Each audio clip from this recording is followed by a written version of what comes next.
Hello you guys, and welcome to my channel, or welcome back to my channel. I know that it has been about 2 weeks since I last put out a video. I hope you guys are doing well. I just needed a little bit of a breather, a little bit of a break from doing all the things, everything at once. But today I have a homeschool update for you guys because we have started the school year and we have actually already taken our first break. And we are actually back from that first break. And so we are on like round 2 of our 6 weeks on, 1 week off period. But more to come on that because I am going to be sharing schedule changes with you guys.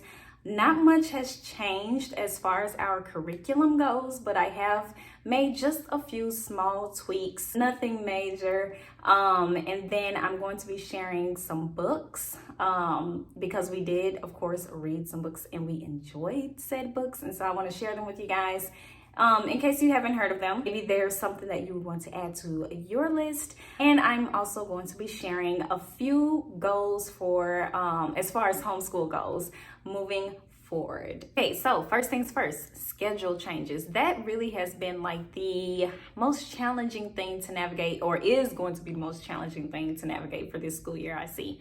The reason being is because the kids have picked up sports and my husband's work schedule. So soccer season, the schedule, it's a little crazy. The reason why soccer season schedule is impacting our homeschool schedule so much is because I currently don't have us on a traditional like Monday through Friday homeschool schedule. We actually take Tuesday and Wednesday as our weekend days. And the reason being is because of my husband's work schedule. We homeschool and we have the opportunity to make sure that he can still spend an ample amount of time with the kids, with the family, without having to miss out on so much. And so because of his work schedule, I've made the decision for this school year to kind of go with his work schedule flow. So we actually do school. Thursdays are our Mondays. So we school Thursday, Friday, Saturday, Sunday, and Monday. And then we take Tuesday and Wednesday off. The big challenge with that is that if your kids have ever participated in sports, then you know that a lot of games and things like that happen on the weekends. And so we actually have like Saturdays are usually pretty crazy schedule wise. There's a lot of juggling, some things that I have to tweak there maybe, but all in all, I think because we are on such a non-traditional weekly flow schedule, it kind of works, only because during the week when we have practices and things like that, it's very easy for us to just do what we need to do in the morning and have a lot of downtime so that I'm not having to rush around and shuffle, you know, all these things or whatever before we have to head out for practice. And so the biggest thing so far this school year has been our schedule and just really trying to navigate what will be the best way for us to schedule out our weeks without it feeling like crunch time every single day, and making sure that we are able to still spend a good amount of time together as a family and still have like that typical weekend time together, because you know on the weekends usually everybody's off work. You have a lot of, the fall season is coming up, so you have a lot of like events and activities and pumpkin patch things and all that stuff. And so we are just having to make that change this year. As far as curriculum, so the biggest change I've had to do with our curriculum, and it's not really like anything bad, it's not even the fact that it's not even really anything like wrong per se, but I've changed direction as far as our writing goes. So I was doing a little bit of thinking. I had a little bit of a brain dump, and at first I had us going just, you know, the regular route of learning how to get our ideas out there, how to verbalize them, because as of right now I am not having my oldest, who is in 4th grade, if you're not familiar with my channel, I'm not having him to handwrite his ideas and to organize them on paper just yet. We are still working on doing things orally at this point. And then we will transition later to handwriting those ideas. But he has taken an interest in learning more about poetry and poetry structure and things like that. And so I got to doing what I do and formulating some things in my mind. And I got to thinking, and I said, poetry is usually that work of art that really can like flow from the heart. It flows like truly from our imagination. Not to say that stories don't, because they do as well. But I feel like poetry, generally speaking, tends to have that type of flow more so than you would see in a traditional, cover to cover type of writing. And so we have actually been diving deeper into poetry using this this little, well, I don't even think it's a chapter book, but it's a book for kids. It's written in verse. It's called Gone Fishing, and they have all these different poems in there that are written in all these different styles. And in the back of the book, they have really short summaries of what each poem or type of poem is. And so I've really just been going over that with my son. We've been picking a type of poem almost each week, and we go over what type of poem that is. We go over how to recognize it. We read from Gone Fishing, the examples of that poem that they have in there, and then he writes his own version of that poem. And so I figured this is a way for him to really see how creative he can be with writing. He can really, think about his imagination, because we have poetry and stories and things like that all around us. We have all these elements that we can tie together for those types of things. And I think that since he is a little interested in poetry, why not start there? I don't see anything wrong with taking this approach to writing. I think it actually will be turn out to be really beneficial, especially when you start taking into account him being able to really get creative with this writing. And so that is where we are as far as our writing curriculum. As far as whether or not we're using everything that I shared here on my channel, we actually are, which I am very glad to say. Not to to be like I just came here, came out with the perfect plan for this school year. I think the reason that we have been able to use everything that I had mapped out for us this school year is because of time condensing. It's because I have put those time limits on our subjects just to kind of make sure that we're not wasting time. As I mentioned, we have a tight schedule this year, so making sure that we are only spending like 20 to 25 minutes on math, 20 to 25 minutes on grammar. And if we need extra time, then I take that extra time, or we sprinkle in a little extra throughout the week so that we're not feeling boggled down every day that we are hitting the books. And so as far as curriculum, everything is looking good. No complaints there. I will say one thing that I can tell has been a point of enjoyment is notebooking, which is new to us this year. We actually have never done the whole notebooking thing. So basically what I've been having my oldest to do, he has just a spiral notebook, and whenever we are touching on a topic in history, or we are closing out like a poet study, an artist study, a composer study, anything like that, I am having him to complete like overview pages in his little history notebook. And then I'm also having him to just, before he even gets to that point, I have him to tell me. I say, like, we just finished Scott Joplin, learning about that composer. So I said, well, tell me about Scott Joplin. If I knew nothing about him, what would you tell me? And so based on what he told me, I had him to, we printed out some pictures of some things. I had him to write down some things in his notebook. So now he has like a Scott Joplin overview page, but it's of things that he actually took away from our study of Scott Joplin, and not just a bunch of random facts like what year was he born and things like that. Those things, some people, find those things useful for, whatever reason, but I think it's more beneficial when it's information that he has actually taken away from the study on his own. So he was able to name like one of his most popular works. He was able to name what he was famous for, what a composer is, what ragtime is, and sort of describe that style of music that Scott Joplin came out with. And so I think that made for a really great first composer study overview page in his history notebook. And as far as books, you guys know I've been really excited that we live near a really good library, public library now. And so we've been taking full advantage of that. I won't go down the laundry list of picture books that we've been reading because, truth be told, there's been a lot. This video could be really, really long if I were to do that. But we've been reading a lot of picture books, more than we have in the past. It's just because we have access to them now. But as far as like our other read alouds, so we did finish Train to Impossible Places. The kids really did enjoy it. However, I'm not sure if we will read the sequel, at least this year. That may be something that I pick up and we read like later.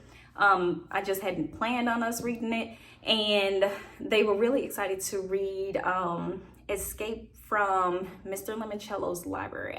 I believe that's the name of it. But at any rate, we've started that one. It kind of reminds me of The Secret Zoo, if you guys have ever read that book. It's really thick, has like 50-some chapters. So does Escape from Mr. Limoncello's Library, but they're like super short chapters, like 2 and 3 pages is a chapter. And in my opinion, those can actually make for some of the best types of family read alouds because the chapters aren't long and drawn out. Even though the book itself is thick, those chapters are really short.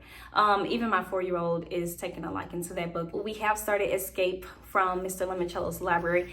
That one actually, I found out from Homegrown Homeschool. She shared that Netflix actually has the corresponding movie to the book. And so we are planning on watching the Netflix movie after we have finished the book. I think that's why the kids were really anxious to go ahead and get that book started so we can have a family movie night.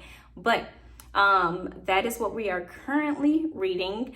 As far as our other read aloud books, we are reading a few books aloud, but they're for subjects. So like for history, or I'll say world ancient history. For that, we are reading Tirzah, which you guys saw me share here on my history curriculum video.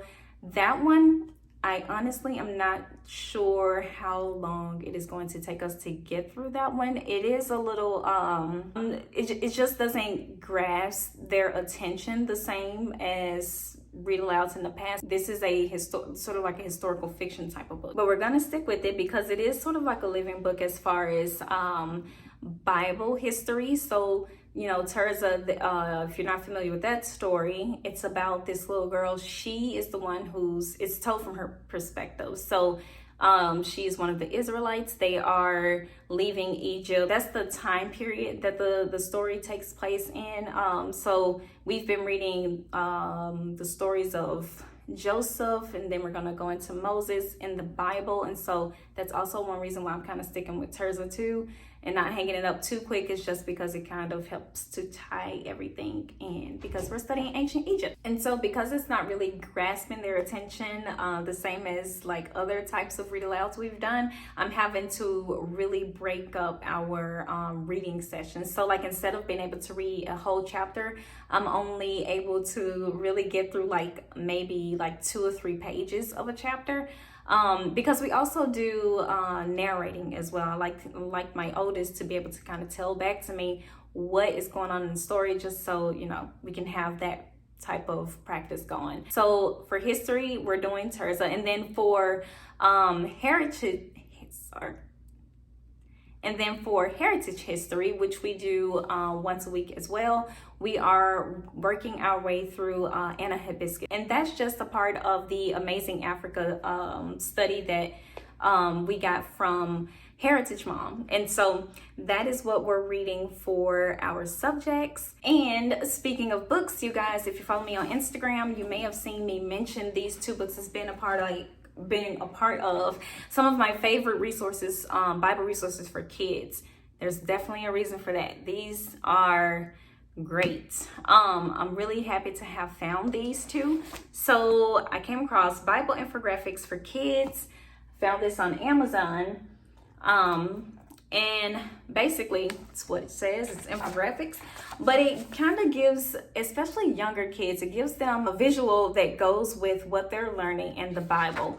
And I think having resources like this that can really help them to tie everything together in the Bible are really, really valuable, especially because I feel like the Bible a lot of times is taught in such a choppy way that kids, and even adults too, but specifically kids, they maybe walk away not fully grasping like how all these things tie together.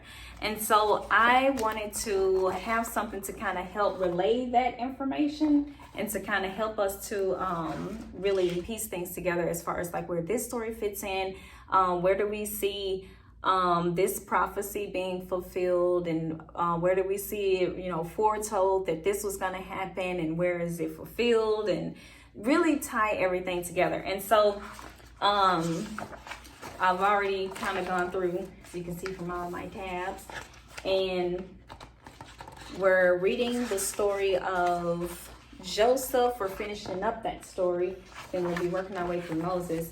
But already we've been able to use this book because they have information in here about that one. So like we were able to use this one when we were talking about Joseph, and of course they brought up the question of, well, who's Joseph's dad? It's Jacob. And so then we were able to come in here, we looked at the infographic, and they were able to see the whole family line for Jacob. And then of course the story of Moses brings up the 10 plagues. We have that one. And then it even breaks down all the laws, the types of laws at that, which I think is very important to highlight as well when learning about the Bible from Old Testament to New Testament. But yeah, this book is just super helpful. I don't even remember, this book was in my Amazon cart or list for like a year and some change. So to be honest, I'm not even sure how I even found out about this book, but I found it on Amazon. I haven't seen it anywhere else because I of course wanted to get the best bargain for it, but I haven't seen it anywhere else. And so yeah, I ended up getting it from Amazon. And then it even comes with, now truth be told, we're not really a gaming type of family, but it does come with a little game in here if you are. So let's see, it has a bonus board game. I was gonna try to pop it out to show you. Oh, ha, here it is. All right, so there it is. It's that type of game. So if you have your own game pieces and whatnot, that is a Bible game. But yeah, I mean, we're not gaming type of people, but like we don't have like family game nights and stuff, but that may be one that we bust out at some point. And then you guys may have seen this one before. It was new to me. I actually found out about it here on YouTube from Plan Prep Pray, Wendy's channel. I found out about it on her channel. But The Bible Made Easy for Kids. I love this book. Love. And then, as you can see, I already have all my notes. That's because it has been helping to, once again, help tie those things in together and make sure that they're getting a full picture of what's what. And I have to say too, one thing I really appreciate about resources like this is that right out of the gate, not that you can't, know this information on your own, but right out of the gate, they even tell you, this does not replace the Bible. This is an additional resource to the Bible just to help further explain, just to help simplify what is being read in the Bible to kids and to really just make it plain, easy to understand for them. Because even for us adults, sometimes we will read things in the Bible and we need to just really go digging and research because it seems a little over our heads. I have even used this so far in my own personal Bible study. No shame in using kids' resources, you guys, because to be honest, sometimes simple, or I'll say most of the time, keeping it simple is where it's at. So yeah, this is super resourceful. I like how some things are even broken down and summarized and put into charts. Like they have I'm not gonna sift through and find it now, but they even have one for like 12 disciples, and it breaks down like each one, exactly, you know, who they are, other names they're referred to as throughout the Bible. Those things are really helpful. So yeah, those are 2 new resources that we are implementing for both homeschool and family devotional. So very handy. Now, as far as goals moving forward, at this point, hopefully we can stick with our schedule of we're doing 6 weeks on and 1 week off. I actually accidentally, I don't know how I ended up doing this. Maybe I was just that tired, but I accidentally had us take 1 week early, too early of a break for our first break. So we actually only did 5 weeks instead of the full 6, which is okay. We will just, you know, pick right up. But that is the goal. The goal is to do 6 weeks on and 1 week off, especially because we are coming up on the holiday season. And I know that we are going to want to take time off, especially for Christmas, because we love our Christmas movies. We love to cuddle up on the couch during the day, even with some warm apple cider, and just enjoy, you know, the season, all that the season has to offer. And so we're gonna want time off. And so trying to make sure that we are being disciplined and diligent in what we have to do, what we need to do, so that we can do things we want to do later in the year. Because I think around that time we're going to take about 2 or 3 weeks off from school. Not set in stone, that's just what I project.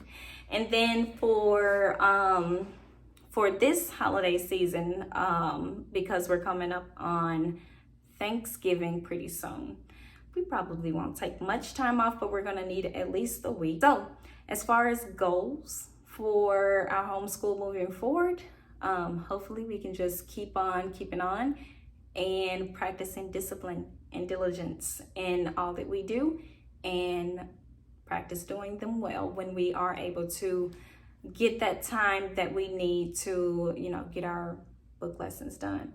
I know a lot of people are like, you don't technically need curriculum to homeschool. I like curriculum. I think it helps us tremendously, so we use it.